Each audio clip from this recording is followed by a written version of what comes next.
વડા વચ્ચે હું મંત્રણા થઈ મીડિયાને બહાર રાખીને હું ગુપ્ત મીટિંગ થઈ જણાવો।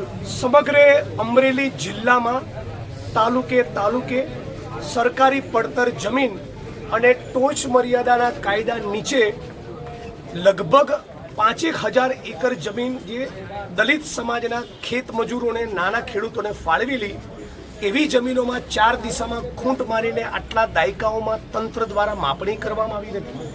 એનો સ્થળ ઉપર પ્રત્યક્ષ રૂબરૂ વાસ્તવિક કબજો સોંપેલ નથી અને આ દલિતોની જમીનમાં જેમાં એમની સાતબાર છે, જેના એ લોકો કાયદેસરના માલિક છે, બીજા સામંતી જાતિવાદી તત્વો એમાં દબાણ કરીને બેઠા છે। જે બાબતે રજૂઆત કરતા મને પણ લગભગ 5 વર્ષ થયા। એટલે આજે અમે કલેક્ટર તંત્રને સવારે મળ્યા હતા, આજે જિલ્લા પોલીસ વડાને મળ્યા છીએ અને એવું કહેવા માંગીએ છીએ કે આ બધી જમીનોની અંદર તમે માપણી કરી કબજા સોંપવાનું અને દબાણ કરનારાઓને ત્યાંથી દૂર કરવાનું કામ વેળાસર હાથ નહીં ધરો તો 2-5 હજાર માણસો સાથે અમારી માલિકીની જમીનમાં દબાણ કેમ, આવો સવાલ પૂછવા 15 ઓગસ્ટે મુખ્યમંત્રીના કાર્યક્રમમાં પૂરેપૂરી તાકાત અને ઉર્જા સાથે જઈશું।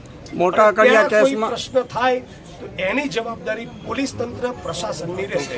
બીજું, આંકડિયાની મેટરમાં ફરિયાદી આરોપી જે પણ હોય, એક સમાજના વ્યક્તિને તમે પોલીસ સ્ટેશનમાંથી બેલ આપો અને બીજા સમાજના લોકોને પોલીસ સ્ટેશનમાંથી જામીન ન આપો, પોલીસ પ્રશાસનનું વર્તન અને વલણ આવું ભેદભાવપૂર્ણ ન હોઈ શકે। એટલે જે 2 મિત્રોના પોલીસ સ્ટેશનમાંથી જામીન કરાવવાના બાકી છે એમના પણ તમે જામીન કરાવો એવી પણ રજૂઆત કરેલી છે।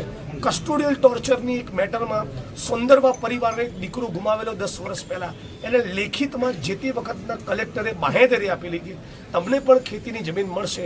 આજે એ વાતને 10 વર્ષ થયા। એટલે બધા જ પ્રકરણો લઈને એના સમાધાનની દિશામાં પોલીસ પ્રશાસન અમરેલી દ્વારા આવતા 24, 48, 72 કલાકમાં નિર્ણય કરવામાં નહીં આવે તો 15 ઓગસ્ટમાં મુખ્યમંત્રીને સવાલ પૂછવા જવાના।